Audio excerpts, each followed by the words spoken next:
Bismillahirrahmanirrahim.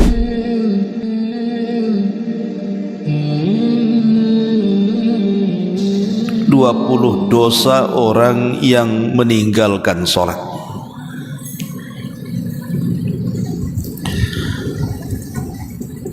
Mungkin sebagian kita sering mendengar, tetapi sebuah pengetahuan yang diulang-ulang itu bisa lebih bermanfaat. Karena terkadang nasihat itu perlu diulang-ulang dan diingatkan. Karena terkadang kita ini ada masa-masa semangatnya, ada masa-masa futurnya. Dikala kita semangat, boleh jadi tidak diingatkan pun kita bergerak. Tapi dikala kita tidak semangat alias futur, kalau tidak diingatkan maka akan lalai. Makanya kesempatan kajian pagi menjelang siang ini kita akan membahas seputar dosa-dosa orang yang meninggalkan sholat. Ma'asyiral muslimat yang dimuliakan Allah Subhanahu wa taala, kita tahu kedudukan solat dalam Islam ini bukan kedudukan biasa. Bahkan cara diperintahkannya saja berbeda. Kalau perintah zakat itu cukup diturunkan ayat.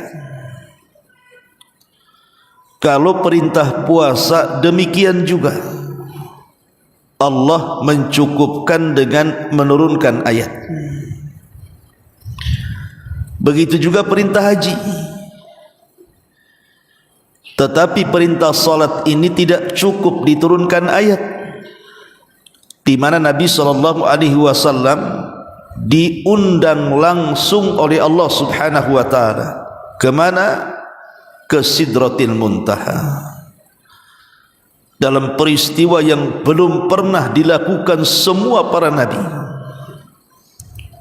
Itulah peristiwa Isra dan juga Mi'raj. Dari sini saja sudah cukup bagi kita menilai bagaimana kedudukan salat di antara seluruh ibadah-ibadah yang diperintahkan kepada kita. Sampai-sampai ada istilah ulama itu bahwa salat dalam Islam ini kedudukannya karra'si ala sairil badani, seperti kepala di antara seluruh badannya. Kalau seandainya manusia tidak punya tangan, boleh jadi dia masih hidup. Kalau manusia tidak punya kaki, boleh jadi dia masih hidup. Atau manusia tidak punya sebelah telinga, bisa dia masih hidup. Coba kalau manusia tidak punya kepala, kira-kira hidup atau tidak? Pasti dia mati. Begitulah kondisi solat dalam Islam. Kalau orang masih meninggalkan puasa, masih diharapkan keislamannya selama dia tidak mengingkari kewajibannya. Kalau orang meninggalkan zakat, masih dianggap keislamannya selama dia tidak menganggap tidak wajib, ataupun meninggalkan zakat, masih diharapkan keislamannya. Tapi kalau meninggalkan solat, itulah yang dikhawatirkan hilang keislaman daripada diri kita. Makanya ada hadis Nabi mengatakan, farqu al-ahdu bainana wa bainahumus salat, faman tarakaha faqad kafara. Perbedaan kita dengan orang-orang kafir itu di salat, Bu. Kalau sampai kemudian orang meninggalkan salat itu bisa keluar Islam, bisa kafir. Lah itulah kedudukan solat seperti kepala dalam badan. Makanya solat ini sangat penting untuk kita lakukan. Dan jangan kemudian berfikir bahwa kalau seandainya kemudian kita tidak solat, Allah rugi. Kalau kita solat, Allah untung. Tidak, Allah itu tidak berhajat dengan kita. Satu dunia orang tidak solat, Allah tidak rugi. Ataupun satu dunia orang solat pun Allah tidak untung.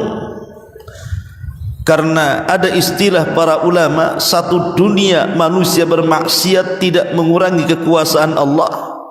Satu dunia orang beribadah pun tidak menambah kekuasaan Allah. Allah itu tidak berhajat dengan kita. Karena Allah subhanahu wa ta'ala tidak berhajat dengan salat kita. Lalu salat yang kita lakukan itu untuk apa? Salat yang kita lakukan itu manfaatnya kembali kepada kita orang yang salat. Jadi kalau ibu melaksanakan salat mulai dari zuhurnya, asarnya, maghribnya, isyanya, balik ke subuhnya, balik lagi ke zuhur, setiap hari seperti itu rutinitasnya.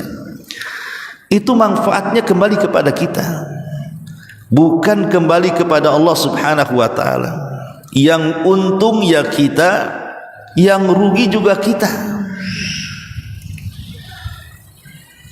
Ma'asyiral muslimat yang dimuliakan Allah subhanahu wa ta'ala, makanya kalau kita perhatikan di dalam Al-Quranul Karim, setiap kali Allah perintahkan kita solat,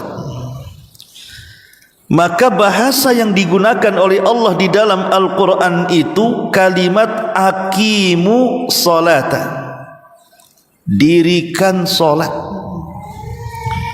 Bukan i'malus salah, kerjakan solat, if'alus salah, perbuat solat, tidak. Tetapi bahasa Quran itu selalu mengulang-ulang apabila Allah memerintahkan kita solat dengan kalimat aqimus salata, tegakkan solat. Lalu apa bedanya menegakkan solat dengan mengamalkan solat itu? Kalau mengerjakan solat itu yang penting sah saja. Terkadang asal-asalan solatnya yang penting sah, itu namanya mengerjakan. Tapi kalau mendirikan solat, tidak main-main dia dalam solatnya. Dia datangkan syarat-syaratnya dengan baik, dia datangkan rukun-rukunnya dengan baik, dia datangkan wajib-wajib solatnya, bahkan dia sempurnakan solatnya dengan yang sunnah-sunnahnya. Jadi betul-betul dia mendirikan solat, bukan hanya sekedar mengerjakan solat. Karena orang yang hanya sekedar mengerjakan solat itu tidak akan ada pengaruh dalam kehidupannya. Orang yang biasa gibah, kemudian dia solat, habis solat bisa gibah lagi dia. Orang yang biasa dusta, datang waktu solat dia solat, habis solat dusta lagi dia. Orang yang biasa namimah, mengadu domba ke sana kemari di luar solat, kemudian datang waktu solat, kemudian dia solat, habis solat, gitu lagi dia. Kenapa maksiat yang harusnya tercegat dengan solat kok masih bisa dilakukan? Karena dia hanya sekedar mengerjakan solat tapi tidak mendirikan solat. Begitu dalam bahasa Quran ketika Allah memerintahkan kita dengan solat. Karena kalau orang mendirikan solat dengan baik, dia datangkan syarat-syaratnya dengan baik, dia datangkan rukun-rukunnya, dia datangkan wajib-wajibnya, dia sempurnakan dengan sunnah-sunnahnya, maka solat yang dilakukannya itu berpengaruh dalam kehidupannya. Itulah yang diisyaratkan di dalam Al-Quranul Karim, innas salata tanha anil fahsya'i wal munkar. Sesungguhnya salat itu bisa mencegah perbuatan keji dan juga kemungkaran. Keji itu dosa yang dilakukan sembunyi-sembunyi dan dalam rumah. Mungkar itu dosa yang dilakukan terang-terangan di hadapan manusia. Bisa dihapuskan dengan solat, karena solat itu melahirkan akhlak. Itulah pentingnya kita mendirikan solat, bukan hanya sekedar solat, supaya selepas solat itu apa yang kita lakukan selama kita solat diterjemahkan dalam kehidupan kita. Jadi nilai-nilai solat itu ada pengaruh dalam kehidupannya. Umpamanya, kita tahu bahwa solat itu kan mengajarkan banyak hal kepada kita. Contoh, keikhlasan. Solat itu mengajarkan keikhlasan kepada kita, karena para ulama membimbing kita ketika kita sedang solat dan mengucapkan takbiratul ihram, Allahu Akbar, berarti hanya Allah subhanahu wa ta'ala yang besar. Selain daripada Allah itu kecil, sehingga apapun yang menyibukkan di luar solat jangan masuk ke dalam solat, karena kita sedang berhadapan dengan Rabb yang maha besar. Di luar solat, dari dunianya, dari hartanya, dari pangkatnya, dari jabatannya, dari kenikmatan-kenikmatannya, itu kecil di hadapan Allah subhanahu wa ta'ala. Dari sini kita diajarkan ikhlas, bahwa saat kita mengarahkan kiblat kemudian takbiratul ihram, hanya Allah saja yang dituju. Sehingga ketika ini yang diterapkan, maka ketika solat dia tidak akan peduli apakah solatnya dibicarakan orang atau tidak, apakah solatnya dilihat orang atau tidak, apa solatnya didengar orang atau tidak. Dia tidak akan peduli, karena tujuan dia solat itu untuk Allah, bukan untuk manusia. Qul inna salati wa nusuki wa mahyaya wa mamati lillahi rabbil alamin. Katakan, sesungguhnya salatku, penyembelihanku, seluruh hidupku dan matiku kuserahkan kepada Allah subhanahu wa ta'ala, Rabb semesta alam. Jadi salat itu mengajarkan keikhlasan, sehingga ketika orang selesai melaksanakan salat kemudian dia keluar salat, maka amal-amal yang lain yang kita lakukan di luar salat juga terbawa dengan keikhlasan salat, sehingga orang yang salat itu terjaga hatinya. Mau dipuji ya seperti itu hatinya, mau dicela ya seperti itu hatinya, mau diangkat ya seperti itu hatinya, mau direndahkan juga seperti itu hatinya. Itulah manfaat salat. Tapi kalau orang sampai meninggalkan salat, atau dia salat hanya sekedar cukup mengerjakan saja, maka belum teruji itu hatinya pun. Terkadang ada orang yang memuji dia, besar kepalanya, besar hidungnya, besar hatinya. Ketika ada orang yang mencela dia, tiba-tiba menciut hatinya, merasa sedih, merasa bingung, merasa stres.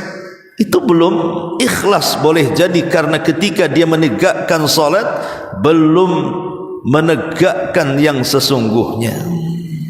Lahirlah sifat ikhlas. Ini yang pertama. Yang kedua, dari salat ini bisa saja terlahir sifat sabar. Karena salat kalau tidak sabar, pasti dia tidak tumanina. Makanya kenapa kata Nabi SAW, berapa banyak orang yang salat itu mereka tidak diangkat amalannya, karena mereka ketika ruku tidak meluruskan rukunya, ketika sujud tidak meluruskan sujudnya. Dengan kata lain, salatnya itu tergesa-gesa, terburu-buru. Dan itu banyak dilakukan oleh masyarakat kita ini. Terkadang kita juga suka melakukannya tanpa sadar, kan Bu? Melakukan salat yang disebut dengan salat kilat khusus, yang dibaca inna a'tayna dengan kulhu saja,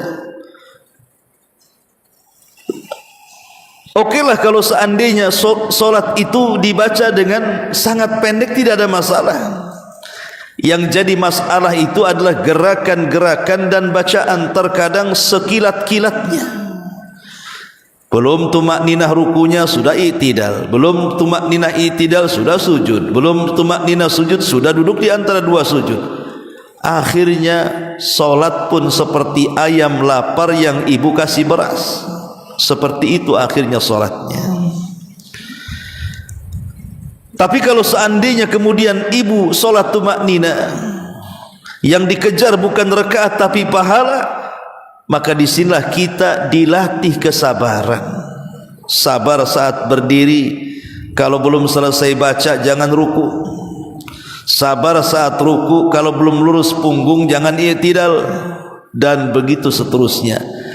Lah kalau seandainya kemudian solat ini melahirkan kesabaran, maka orang yang selesai solat kemudian dia hidup di masyarakat, saya yakin orang ini kalau ketika solatnya mendirikan bukan hanya sekedar mengerjakan, maka dia akan menjadi orang yang sabar.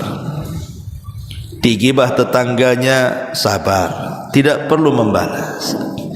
Dicaci maki tetangganya sabar, justru malah memaafkannya. Asik sebenarnya orang yang sabar itu. Tapi sedikit orang-orang yang memiliki akhlak ini. Kemudian yang ketiga, terkadang solat ini melahirkan tawadhu, melahirkan kerendah hatian dan kerendah dirian. Karena saat posisi solat kan, perhatikan Bu, dalam badan kita ini kan ada kepala Bu. Kepala itu anggota badan termahal pada anggota badan manusia. Apalagi ibu-ibu, udah berapa banyak uang yang ibu habiskan di kepala tuh. Ya kan Bu? Apalagi zaman sekarang lagi demam skincare. Kena yang asli mulus, kena yang palsu butek jadinya Bu. Tapi dah berapa banyak tuh uang dihabiskan di kepala tuh Bu. Artinya kan kepala itu terhormat. Kalau orang pegang kaki belum ada masalah kan, pegang perut biasa saja, pegang tangan biasa saja. Coba kalau pegang kepala sambil disundul, apa enggak marah? Lah anggota badan yang terhormat yang kita muliakan, kepala ini saat solat diletakkan di mana? Diletakkan di tempat yang paling hina, di tanah, tempat yang diinjak-injak oleh kaki. Tetapi justru itulah kemuliaan manusia saat solat, ketika dia bisa meletakkan kepala yang sangat mulia di tempat yang hina, hanya sekedar ingin sujud kepada Allah Subhanahu wa ta'ala. Disitulah kita dilatih untuk tawadhu, untuk tidak sombong. Sehingga kalau seandainya orang yang solat itu betul-betul mendirikan, bukan hanya mengerjakan, saya yakin dia keluar dari solat tidak mungkin dia menjadi orang sombong. Sombong mentang-mentang kaya, sombong mentang-mentang pangkat dan jabatannya tinggi, sombong mentang-mentang punya ilmu, sombong mentang-mentang dia cantik, dia tampan, dan begitu seterusnya. Tapi saya yakin orang yang mendirikan solat tidak mungkin orang sombong, karena sombong itu tidak disukai Allah dan tidak disukai manusia. Iblis saja yang sudah masuk sorga gara-gara sombong dikeluarkan dari sorga. Ibu yang sombong pengen masuk sorga, kan lucu Bu. Yang sudah ada di sorga saja dikeluarkan dari sorga tuh, gara-gara sombong. Apa kesombongan iblis? Disuruh sujud kepada Adam, tak mau dia. Alasannya bahwa bahan penciptaan dia jauh lebih baik dibandingkan bahan penciptaan Adam. Dia diciptakan dari api, Adam pula dari tanah. Sombong dia, tak mau sujud karena perintah. Akhirnya Allah keluarkan dia dari sorga. Bayangkan, yang di sorga dikeluarkan dari sorga karena sombong. Ibu yang di dunia sombong, pengen masuk sorga. Nah ini kan aneh. Makanya sorga itu tidak ada tempat bagi orang yang sombong. La yadkhulul jannah man kana fi qalbihi mithqala dzarratin min kibrin, kata Rasul. Tidak akan masuk sorga orang yang dalam hatinya itu dipenuhi dengan kesombongan. Jadi solat itu mengajarkan rendah hati, rendah diri. Kalau orang sudah solat dan dia betul-betul menegakkan, insya Allah kalau keluar solat itu pasti dia akan mengamalkan nilai-nilai solat. Salah satunya adalah tidak sombong, rendah diri, rendah hati. Apalagi yang bisa kita ambil pelajaran dalam solat ini? Solat ini selain mengajarkan keikhlasan, kesabaran, ketawaduan gitu ya, maka solat juga mengajarkan kepada kita kedisiplinan. Disiplin, tanggung jawab, itu terlahir dari solat. Ketika datang azan duhur umpamanya, oh berarti azan duhur ini sudah memberitahu kita bahwa kita sudah harus masuk kerja. Kepada makhluk saja Bu, kalau seandainya ibu bekerja kepada saya atau bekerja kepada siapa saja, pasti dalam pekerjaan itu kan ada waktu-waktu resmi Bu, yang harus datang jam sekian, pulang jam sekian, gajinya sekian. Kemudian di sana ada waktu-waktu yang tak resmi. Boleh jadi mungkin bosnya menginginkan ngelembur di luar daripada waktu resmi. Kalau kita di hadapan manusia saja Bu, ibu kerja kepada manusia, ibu betul-betul jaga waktunya ya. Waktu resminya ibu jaga. Kata bos jam 7 datang, datang dia. Sebelum jam 7 dia sudah siap-siap. Kemudian dia bekerja dengan cara baik karena mendirikan pekerjaannya. Selesai bekerja jam 5 selesai, dia keluar. Tiba-tiba kata bos nanti malam lembur ya. Lembur dia. Kira-kira kalau bos punya anak buah seperti ini senang apa tidak? Senang. Coba kalau seandainya kita lakukan kepada solat, bahwa solat itu kan ada waktu-waktu resminya. Zuhur dari jam sekian ke jam sekian, asar dari jam sekian ke jam sekian, maghrib juga sama. Kalau seandainya ketika datang waktu solat langsung kita solat dan kita berusaha mendirikan solat, kemudian di luar waktu resmi umpamanya adalah solat-solat sunnah dia pun kerjakan, kira-kira Allah senang? Senang Bu, karena melihat kita ini disiplin. Makanya kenapa dalam hadis qudsi Allah Subhanahu wa taala mengatakan, tidak ada satu amalan yang paling aku cintai melebihi orang yang melaksanakan kewajiban. Wa may yazalu 'abdi yataqarrabu bin nawafil hatta uhibbahu. Dan kalau seorang hamba menambah dengan perkara-perkara sunnah, makin lagu cinta dengan dia. Yang wajib Allah sudah cinta, kalau tambah yang sunnah makin cinta lagi Allah dengan kita. Maka dari solat ini lahir kedisiplinan, lahir tanggung jawab, bahkan lahir kejujuran, dan banyak lagi. Intinya Bu, bahwa solat itu bukan hanya sekedar solat, tetapi mendirikan solat yang dengan solat itu nilai-nilai dalam solat teraplikasikan lewat perbuatan di masyarakat. Ma'asyiral muslimat yang dimuliakan Allah Subhanahu wa taala, baik, ada ancaman berat bagi orang-orang yang meninggalkan salat. Ancaman yang pertama, bahwa salat ini kalau sampai ditinggalkan, Al-Imam Ibnul Qayyim rahimahullahu taala menyebutkan bahayanya. Apa kata beliau? Annaha tunsil abda nafsahu.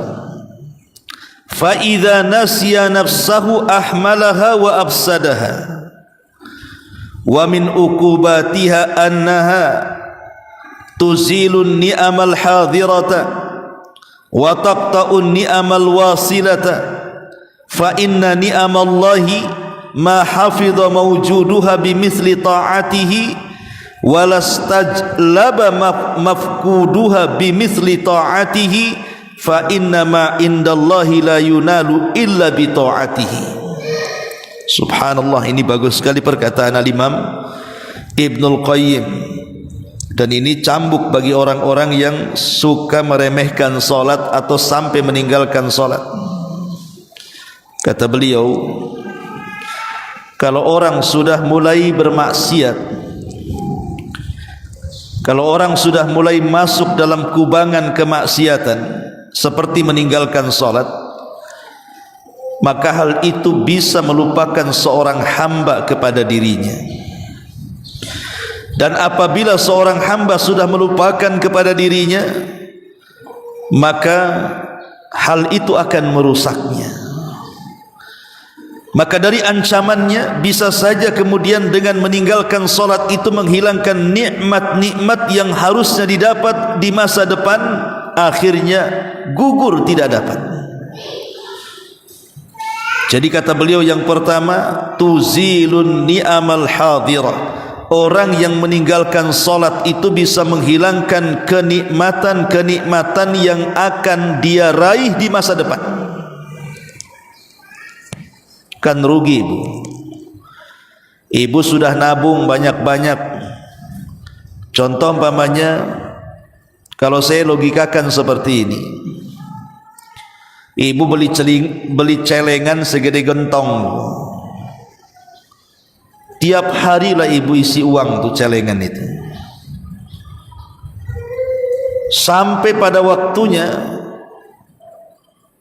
ibu kira sudah puluhan tahun ibu meletakkan uang di celengan itu. Ibu tidak sadar kalau celengan yang ibu beli itu bolong bawahnya, Bu.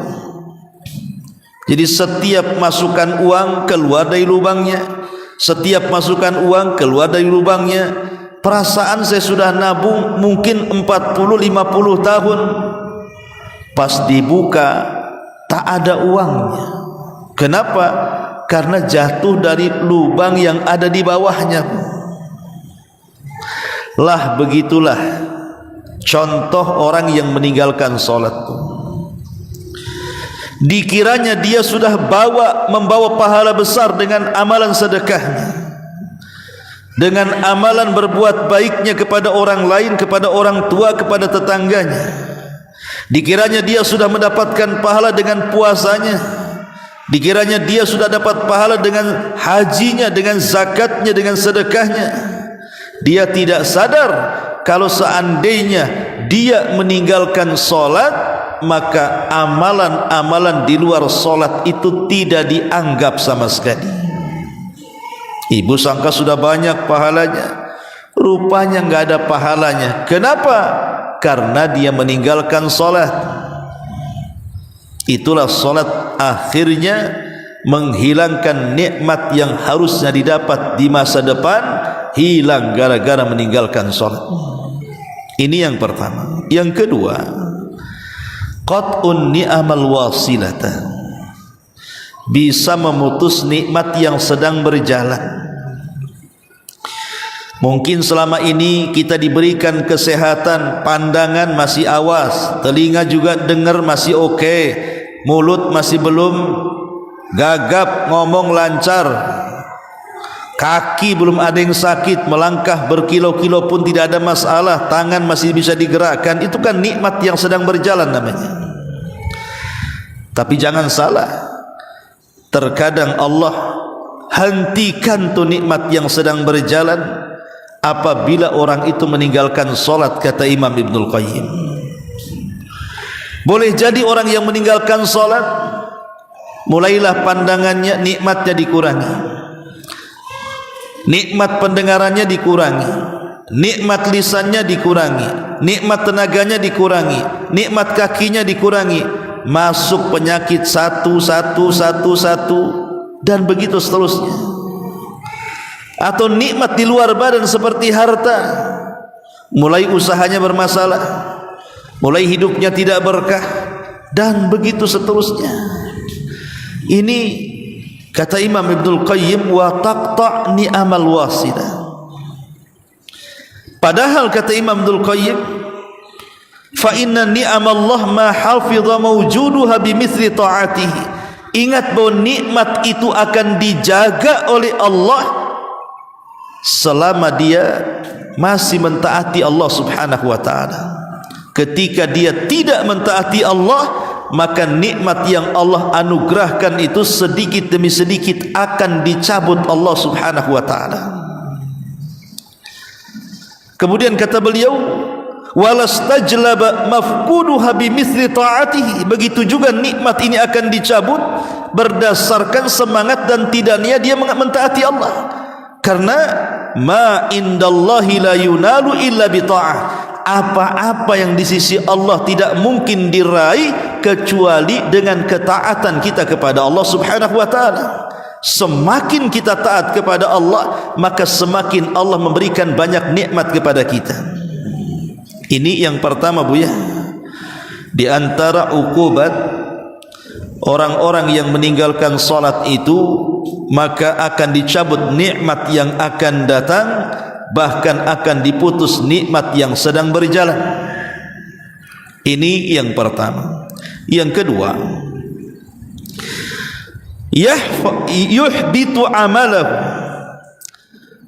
Faqad jaa al-wa'idu syadidu liman yatruk salatal asri muta'ammidan min ghairi udrin hatta yakhruja an waqtiha. Yang kedua, bisa saja orang yang meninggalkan salat itu, Bu, menggugurkan amalannya. Dan ini sebuah ancaman berat kata ulama. Contoh orang yang meninggalkan salat asar secara sengaja tanpa uzur, kata Nabi SAW, man taraka salatal asri muta'ammidan hatta yafutahu faqad uhbita amaluhu. Siapa yang meninggalkan salat asar secara sengaja sampai hilang waktunya, maka amalannya akan digugurkan. Rugi kan? Orang yang meninggalkan salat bisa menggugurkan amalannya. Tapi banyak orang-orang yang sudah lelah letih dia melakukan banyak amalan, tiba-tiba amalan itu tidak dianggap di hadapan Allah gara-gara dia meninggalkan salat. Lihat hadis tentang amalan yang pertama kali dihisab di hadapan Allah. Apa kata Rasul? Fa in saluhat salatuhu saluha sairu amalihi, fa in fasadat salatuhu fasada sairu amalihi. Kalau baik salatnya maka dianggap baik semua amalnya, tapi kalau buruk salatnya maka dianggap buruk semua amalannya.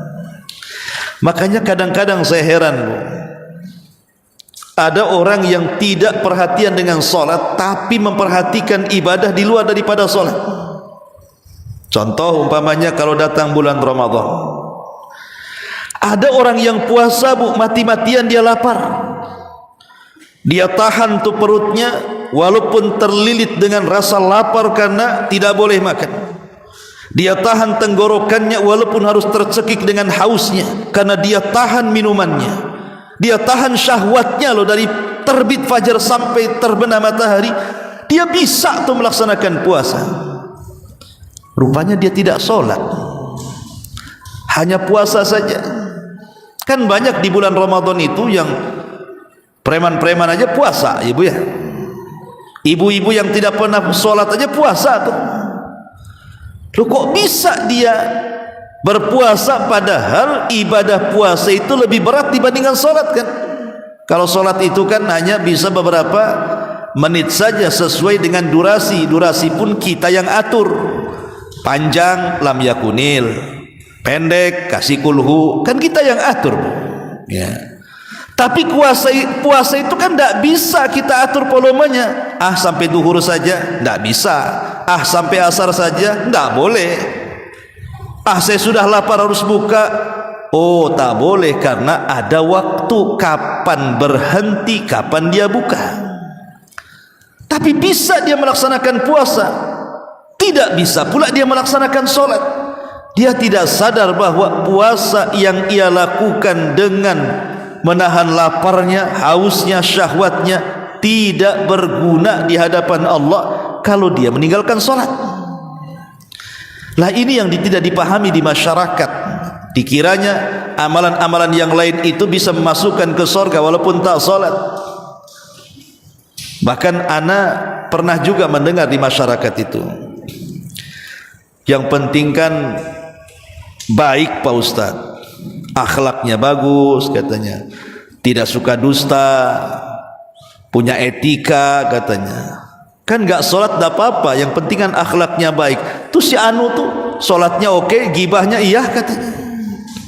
Si Anu juga sholat tuh, sholatnya dustanya hari-hari.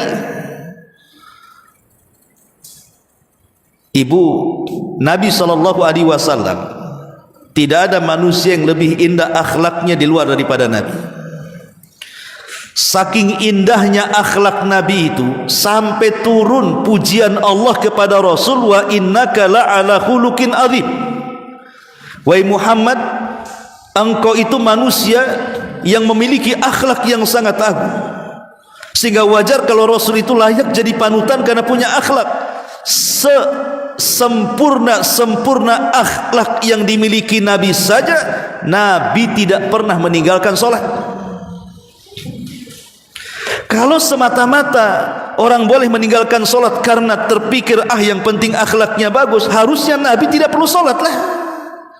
Kan Nabi itu manusia yang paling berakhlak. Tapi Nabi orang yang paling rajin pula tuh sholatnya. Bukan hanya yang wajibnya, yang sunnah-sunnahnya. Bahkan sholat malam itu seolah-olah wajib bagi Nabi. Saking rajinnya, pecah-pecahlah kaki Nabi, sampai Aisyah kemudian mengatakan, sudahlah, kurangilah sholatmu wahai Rasul, bukankah dosamu sudah diampuni yang telah, yang sedang dan yang akan datang? Tapi Rasul mengatakan, afala akunu abdan syakur, salah enggak saya ini menjadi hamba yang bersyukur? Jadi alasan seperti ini tidak ada guna. Yang penting akhlaknya bagus, yang penting hatinya bagus gitu. Sebenarnya orang yang ngomong seperti ini, dia itu tidak bagus juga hatinya. Orang yang ngomong seperti ini tidak bagus akhlaknya. Sebab kalau dia tidak melaksanakan hak dengan Allah, secara otomatis dia tidak akan mampu melaksanakan hak-hak sesama hamba Allah. Itu memang sudah matematika 1 tambah 1 2 tuh. Sama Allah saja dia membangkang, apalagi sama manusia. Jadi ini yang kedua. Yang ketiga, la yaqbalu du'a'uhu fal ma'asi min mawani ijabati du'ai. La yaqbalu du'a'ah, doanya tidak akan diterima. Karena maksiat itu salah satunya meninggalkan sholat. Itu salah satu larangan-larangan yang menjadikan doa kita itu tidak akan diijabah. Jadi orang yang meninggalkan sholat tidak akan diterima doanya. Dulu di zaman Nabi pernah menceritakan tentang kisah orang yang rambutnya compang-camping, kemudian juga pakaiannya tidak jelas, kusut-kusut, penuh dengan debu wajahnya, miskin hidupnya, diangkatnya tangan ke langit sambil memelas meminta dikabulkan doanya. Dia mengatakan, ya Rabbi, ya Rabbi, ya Rabbi, ya Rabbi, ya Allah tolong aku, ya Allah tolong aku. Tapi tidak dikabulkan doanya. Kemudian Rasul memberikan alasannya. Bagaimana mungkin orang itu akan dikabulkan doanya sementara makanan yang ia makan haram, minuman yang ia minum haram, pakaian yang ia pakai dibeli dari hasil haram, dan daging yang tumbuh dalam badan dia juga diisi dari hasil haram? Bagaimana mungkin dikabulkan doanya? Kalau seandainya orang yang melakukan keharaman itu saja menjadikan doa-doa kita ditolak, macam mana dengan orang yang meninggalkan kewajiban? Padahal orang yang meninggalkan kewajiban lebih besar dosanya dibandingkan orang yang terjerumus kepada keharaman. Dengan kata lain, orang yang korupsi lebih rendah dosanya dibandingkan orang yang meninggalkan solat. Orang yang mencuri lebih ringan dosanya dibandingkan orang yang meninggalkan solat. Kalau orang yang mencuri, hasil curinya dia makan, dia belikan pakaian, dia belikan minuman, itu doa-doanya ditolak, maka orang yang meninggalkan yang wajib lebih ditolak lagi. Begitu maksudnya. Maka jangan meninggalkan solat, nanti doa-doa kita terhalang dengan itu. Ini yang ketiga. Yang keempat, yang keempat, salat, bahaya salat ini, yatabarra'ullahu minhu, Allah akan berlepas diri dari orang yang meninggalkan salat. Bahasa kita tidak diopen lagi, tidak diperhatikan lagi. Ibu saja tidak diperhatikan suami, stres kan Bu? Bang minta uang, diam aja suaminya. Udah sebulan tuh diminta uang, diam saja. Pokoknya setiap datang suami nggak ngajak ngomong, nggak ngajak ngobrol, nggak mau tidur di kasur sama-sama, malah tidur pula di ruang tengah. Enggak memberikan uang untuk beli beras kayak beli. Ibu sudah stres kan Bu? Kalau seandainya suami tidak ngopeni ibu, ibu sudah stresnya luar biasa. Bagaimana kalau Allah yang tidak ngopeni kita Bu? Bagaimana kalau Allah yang tidak memperhatikan kita? Dalam sebuah hadis dari Abi Darda radhiyallahu anhu, Rasul mengatakan, Abu Darda mengatakan, "Ausani khalili," telah mewasiatkan kepadaku, kata Abi Darda, khalili, kekasihku Rasul sallallahu alaihi wasallam, "Alla tusyrik billahi syai'an," agar jangan kau sekutukan Allah dengan siapapun. "Wala tatruk salatan maktubatan muta'ammidan," dan agar engkau jangan meninggalkan salat yang 5 waktu secara sengaja. Faman tarakaha, siapapun yang meninggalkan solat yang wajib itu muta'ammidan, secara sengaja, faqad bari'at minhu dhimmah, maka tanggungan Allah akan lepas dari punggungnya. Allah sudah tidak akan memberikan keamanan lagi, Allah sudah tidak akan menjaga dan ngopeni lagi.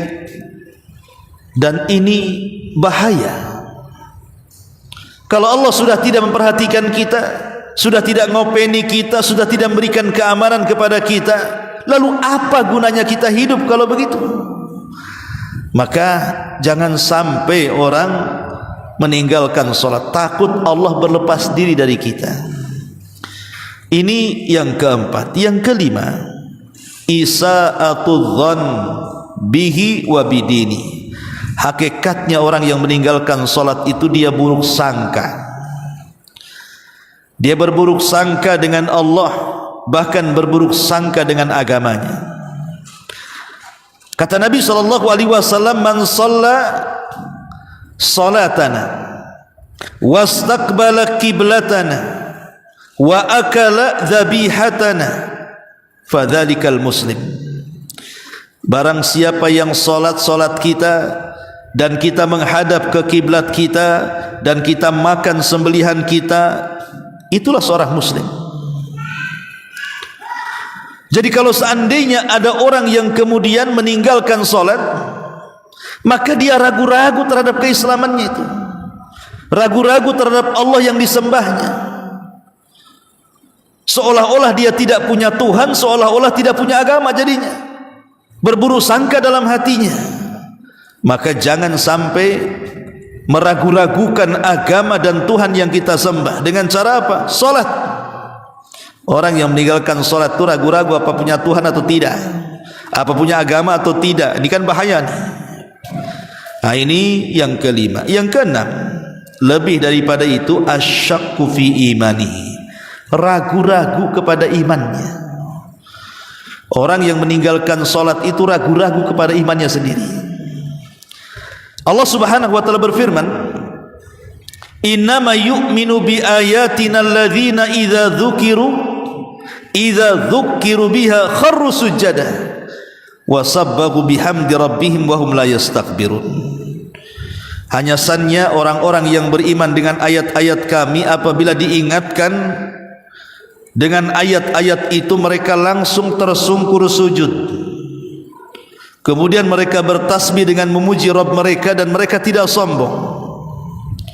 Kata Imam Al-Qurtubi rahimahullahu ta'ala, orang-orang yang beriman apabila diingatkan dengan ayat-ayatnya, aqimus shalah contohnya, tegakkan solat kata Allah, kharru sujada, mereka langsung sungkur sujud. Jadi kalau seandainya Allah Subhanahu wa taala panggil kita ini untuk melaksanakan solat, kok kita tidak merasa terpanggil, berarti iman kita ini diragukan. Bukankah di antara ciri-ciri orang yang bertakwa adalah orang yang menegakkan solat kan? Dalam Al-Baqarah di awal-awal, di antara hudan lil muttaqin, bahwa Al-Quran itu petunjuk bagi orang-orang yang bertakwa. Siapa orang yang bertakwa? Lanjut ayatnya adalah alladzina yuqimuna sholata, salah satunya orang yang menegakkan solat. Itu ciri orang yang bertakwa. Makanya panggilan di dalam Al-Quran kepada kita saat kita diperintahkan untuk solat itu adalah panggilan iman. Ya ayyuhalladzina amanu idza qumtum ila shalah, hei orang-orang yang beriman, kalau kalian menegakkan solat. Lihat panggilannya saja, panggilan khusus. Wahai orang-orang yang beriman, berarti siapa yang terpanggil dengan ini merasa dia orang mukmin, kok tidak terpanggil, ragu-ragu dia dengan imannya itu, karena tidak menjalankan panggilan. Karena orang yang seperti ini hakikatnya orang yang tidak tunduk dengan Allah Subhanahu wa taala. Boleh jadi kita katakan, yang sering saya katakan, itu mukmin budak namanya, Bu. Dipanggil kok tidak mau sholat. Kayak gitu kan, Bu. Saya contohkan, kalau seandainya ada jual gorengan lewat di depan ibu, anggaplah jual bakwan. Ibu panggil-panggil, bakwan, bakwan, gak mau denger dia. Kita katakan apa? Oh, dasar tukang bakwan budak, kan begitu ya.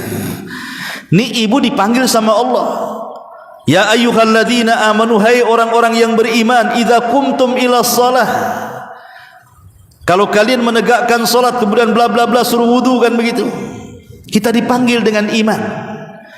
Kok ibu nak mau ketika datang azan tidak mau salat? Dasar budak itu namanya. Itu namanya mukmin budak namanya. Mukmin tuli. Dia ragu-ragu dengan keimanannya. Ini yang nomor 6. Yang nomor 7, nafyu ukhuwatil islamiyyati, hilang persaudaraan dalam Islam. Karena Allah yang mengatakan, fa in tabu wa aqamus salata wa atuz zakata fa ikhwanukum fid din. Kalau mereka masih tobat, masih melaksanakan salat, masih menunaikan zakat, maka itu masih saudara kalian dalam agama. Pemahaman kebalikannya, kalau mereka tidak mau tobat, mereka meninggalkan salat, mereka tidak mau menunaikan zakat, berarti bukan saudara kalian dalam agama. Nah, ini bahaya. Ya, orang yang tidak salat itu hilang ukhuwahnya, persaudaraan dalam Islamnya hilang. karena dia bukan orang Islam lagi, dia sudah kafir. Dia sudah kafir. Herannya Bu di masyarakat kan Bu, KTP-nya Islam, KTP-nya jelas nama si anu, agama Islam kan itu. Itu kalau kita kafirkan marah Bu. Oh enggak, saya Muslim kan itu. Kok bisa kamu kafirkan saya? Iya, karena kau tak solat. Solat itu menjadikan seseorang tetap di atas Islam. Kalau kau meninggalkan solat, kau bisa kafir. Ini yang kadang-kadang di masyarakat belum paham. Dia pikir kalau sudah KTP-nya Islam dari mulai lahir sampai mati masuk surga. Enggak gitu. Terkadang ada perkara-perkara itu yang membatalkan Islam. Salah satunya meninggalkan solat. Ya. Ini yang ke-7. Yang ke-8, ya'khuduhullahu bitadarruji. Fakullama adnaba zadahullahu min ni'amihi wa ansahu taubah. Fayudnihi minal adhab qalilan qalilan thumma yusibuhu alaihi sabban fala yanju. Terkadang orang yang meninggalkan solat itu sengaja Allah berikan tadarruj, istidraj. Karena setiap kali orang itu melakukan dosa, Allah akan tambah nikmatnya. Ketika Allah tambah nikmatnya, Allah lupakan dari taubatnya. Tapi dia tidak sadar, dia sedang didekatkan dengan azabnya sedikit demi sedikit, sampai pada waktunya azab itu akan menimpanya dan dia tidak akan selamat. Ini yang ke-8, Allah akan membiarkan dengan cara istidraj. Apa itu istidraj? Setiap orang ini melakukan dosa seperti meninggalkan solat, justru nikmatnya tambah. Ketika nikmatnya tambah, dilupakan dari tobat. Ketika dilupakan dari tobat, didekatkan dengan azab. Ketika didekatkan dengan azab tanpa sadar, sekonyong-konyong datang azab Allah dan dia tidak selamat. Karena ada bahasa di masyarakat, buat apa aku solat? Tetangga tak solat, no, usahanya lancar jaya. Buat apa aku solat? Tetangga sebelah tuh sehat-sehat saja, katanya, tak ada pun penyakit.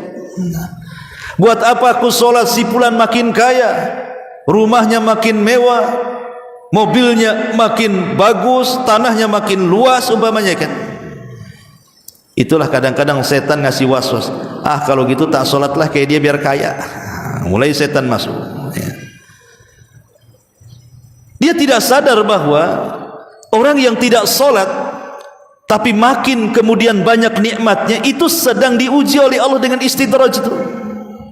Karena istidraj itu artinya Allah memberikan nikmat kepada hambanya di atas kemaksiatan yang disukainya, sampai pada waktunya Allah subhanahu wa ta'ala mengulur-ngulur waktu, akhirnya Allah kirimkan azab dan dia tidak mungkin selamat dari azab itu. Hatta idza farihu bima utu akhadnahum baghtah, kata Allah. Ketika mereka bahagia dengan kenikmatan di atas kemaksiatan, mereka lupa Allah, tiba-tiba datang bencana kepada mereka. Berapa banyak Bu orang-orang yang kemudian tertimpa musibah seperti banjir, tsunami, gempa, menghabiskan segalanya. Rumah yang sangat mewah, yang sangat megah, hitungan detik ludes, habis karena gempa, habis karena tsunami, habis karena kebakaran. Jadi kenikmatan dunia ini sifatnya fana, tapi kenikmatan akhirat itu sifatnya berkelangsungan atau berkelanjutan atau berkekekalan di situ. Jangan hanya mengejar nikmat sedikit melupakan nikmat yang banyak. Jangan mengejar nikmat yang terputus sementara meninggalkan nikmat yang tak terbatas. Terkadang orang itu terlupakan dengan istidraj ini. Maka orang yang meninggalkan solat, kalau dia diberikan nikmat, hati-hati. Harusnya kita introspeksi, ini seandainya nih Bu, saya ini maksiat banyak, tapi kok usaha lancar, jangan-jangan begitu Bu? Ya harusnya. Kok saya maksiat tapi usaha lancar, ada apa ini? Ya. Harusnya orang bertanya, ini enggak. Oh, karena Allah lagi senang sama saya, makanya Allah kasih banyak harta kepada saya. Kemarin-kemarin seret Allah tidak senang katanya. Bukan, Allah itu ketika memberikan harta bukan tanda Allah senang. Sebagaimana Allah itu ketika mencegat harta bukan berarti Allah benci, tidak. Karena yang namanya harta itu bersyirikat kepada orang yang Allah cintai dan kepada Allah yang benci. Orang kafir saja diberikan harta, apakah Allah senang dengan orang kafir? Tidak, karena itu bukan tandanya. Tanda orang dicintai Allah itu ketika dia mendekatkan diri kepada dengan salat, salah satunya. Kemudian yang nomor 9, orang yang meninggalkan salat itu akan diberikan al-ma'isyah dhank, ma'isyatan dhanka. Ma'isyah artinya kehidupan yang sempit, bahkan su'ul khatimati, bahkan boleh jadi diakhiri dengan buruk akhir kehidupan dia. Di dalam Al-Quran Allah mengatakan, faman a'rada an dzikri fa inna lahu ma'isyatan dhanka. Barang siapa yang berpaling dari peringatanku, dari berzikir kepadaku, maka Allah akan berikan kehidupan yang sangat sempit. Inilah faedah yang sesungguhnya. Kenapa Bu, saya, ibu atau siapapun diperintahkan untuk sholat? Faedah yang paling besar apa sholat itu sih? Di sini jawabannya. Kenapa saya harus sholat? Kenapa ibu harus sholat? Kenapa orang Islam harus sholat? Supaya kita dapat ketenangan, supaya kita hidupnya tenang. Orang yang tidak sholat itu tidak akan dapat ketenangan. Inilah tujuan hidup manusia itu, ingin tenang, ingin bahagia. Lah sholat ini adalah faktor terbesar orang itu bisa tenang dan bisa bahagia. Terkadang di masyarakat ini ada orang-orang yang dipermainkan perasaannya kan Bu, enggak diapa-apain, tapi perasaannya dipermainkan oleh perasaan sendiri, akhirnya stres. Contoh, kok tetangga bisa beli mobil ya, demam dia, padahal enggak diapa-apain itu sama tetangganya, tiba-tiba dia demam. Kok bisa ya? Lain kalau dipukul sama tetangganya kan Bu, tetangga ini hanya beli mobil, nggak ngapa-ngapain dia, kok bisa dia demam? Itulah kadang-kadang hati kita ini dipermainkan perasaan kita oleh kita sendiri. Kok bisa ya tetangga beli, demam dia. Akhirnya apa? Makin tinggi itu demam. Besoknya beli lagi yang bagus, opnam, masuk rumah sakit. Besoknya dengar dia beli rumah di Sukajadi, mati dia akhirnya kan. Bukan itu kan dipermainkan perasaan namanya Bu ya. Coba perhatikan, kalau seandainya saya buat logika seperti ini kan Bu, umpamanya jam 9 duha, nampak tetangga beli mobil, nampak tetangga bangun rumah, panas ibu kan, mulai demam. Datang waktu zuhur Bu, ibu langsung sholat, ambil wudhu. Yang tadinya demam Bu, karena terkena air wudhu, itu mulai tensinya turun tuh. Dengan mengambil air wudhu tadi, yang tadinya demam-demam tadi tuh Bu, dingin dengan air wudhu. Selepas air wudhu, karena kita tahu bahwa hasad itu kan dari setan tuh. Setan itu tercipta dari api, api itu bisa dipadamkan dengan air. Ketika dia berwudhu, tensinya turun. Ketika dia sholat, hilang tuh dengkinya tuh.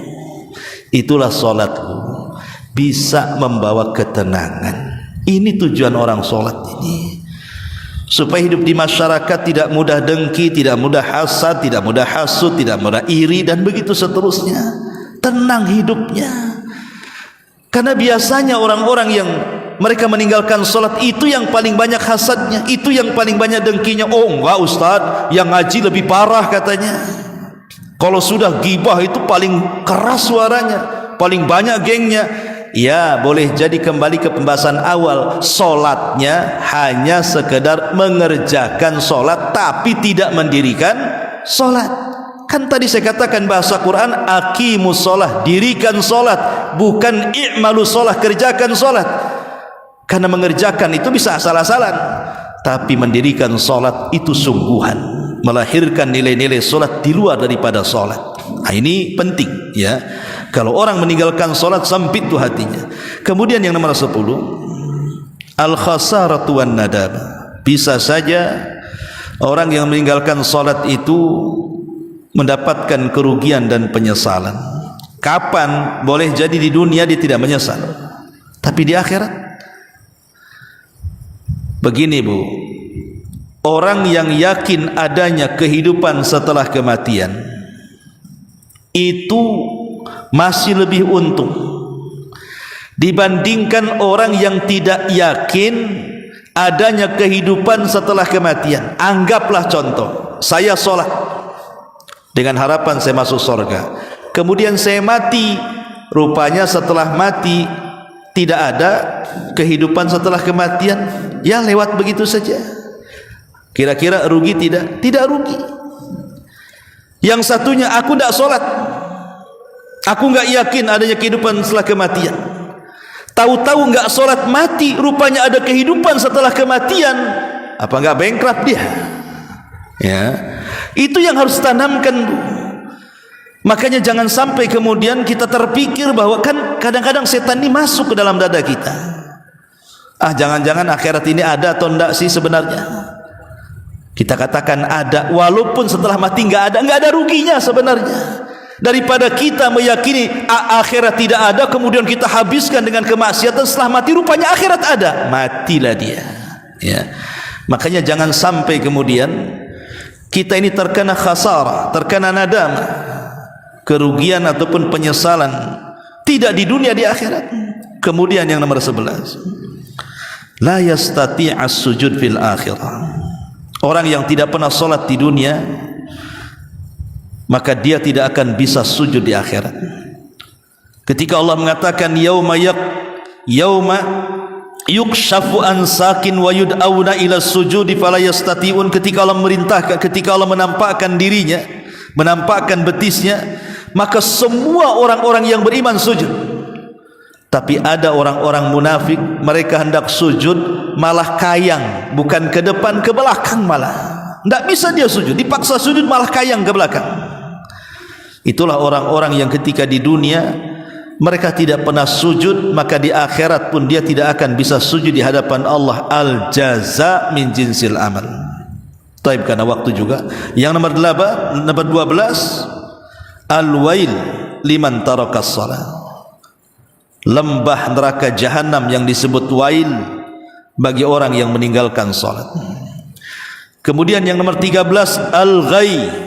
Ghai juga sama, lembah yang sangat dalam, yang sangat busuk, yang sangat gelap, yang semua nanah dan darah penduduk neraka masuk di lembah itu disebut al-ghai. Untuk siapa ghai ini? Untuk orang yang meninggalkan salat. Fa khalafa min ba'dihim khalfun adha'us salata wattaba'us syahwat fasawfa yalqauna ghayya. Akan datang sebuah masa di mana orang-orang itu mulai meremehkan salat dan mengikuti syahwat, maka mereka akan dilempar ke dalam al-ghai. Naudzubillah. Kemudian yang ke-14, iqab alladhi ya'tamidu an-nauma 'anis salati mukhib. Balasan bagi orang-orang yang sengaja meninggalkan salat dengan tidur, itu sangat menakutkan nanti pada hari kiamat dalam peristiwa adab kubur. Ada orang yang terlentang, kemudian di sampingnya ada orang berdiri membawa batu, kemudian batu dibentur-benturkan di kepalanya sampai hancur. Kemudian orang ini pergi mencari batu yang lainnya. Tiba-tiba setelah dapat batu datang lagi, kepalanya sudah balik semula. Kemudian dihancurkan dengan batu yang ditemukannya yang kedua. Kemudian setelah remuk kepalanya, dia cari batu lagi. Seperti itu saja. Rasul yang melihat kondisi seperti ini bingung. Alangkah dahsyatnya siksa orang itu, wahai Jibril. Mahadan, apa yang terjadi wahai Jibril? Maka Jibril mengatakan, innahu sesungguhnya orang itu dia tidur saat waktu sholat. Harusnya dia sholat, sengaja pula dia tidur supaya dia meninggalkan sholat. Lihat bagaimana hukuman di alam kubur. Kemudian yang nomor 15, ghadabullah wa maqtum, dia akan mendapatkan murka Allah dan juga kemarahannya. Kata Rasul, man taraka shalah laqiyallahu wa huwa alaihi ghadban, siapapun yang meninggalkan salat maka dia berjumpa dengan Allah, Allah murka dengan dia. Yang nomor 16, al-hasyru ma'al mujrimin, akan dikumpulkan orang-orang yang meninggalkan salat bersama orang-orang yang berdosa. Akan dikumpulkan bersama Fir'aun, akan dikumpulkan bersama Qarun, akan dikumpulkan bersama Haman, akan dikumpulkan bersama Ubay ibn Khalaf, naudzubillah. Yang nomor 17, mereka akan dikumpulkan bersama orang-orang yang sesama tidak salat dan dimasukkan ke neraka khusus namanya Saqar. Allah mengatakan, ma salakakum fi Saqar, kenapa kalian bisa masuk ke neraka Saqar? Maka orang-orang di neraka Saqar mengatakan, qalu lam naku minal musallin, karena aku tidak salat di dunia.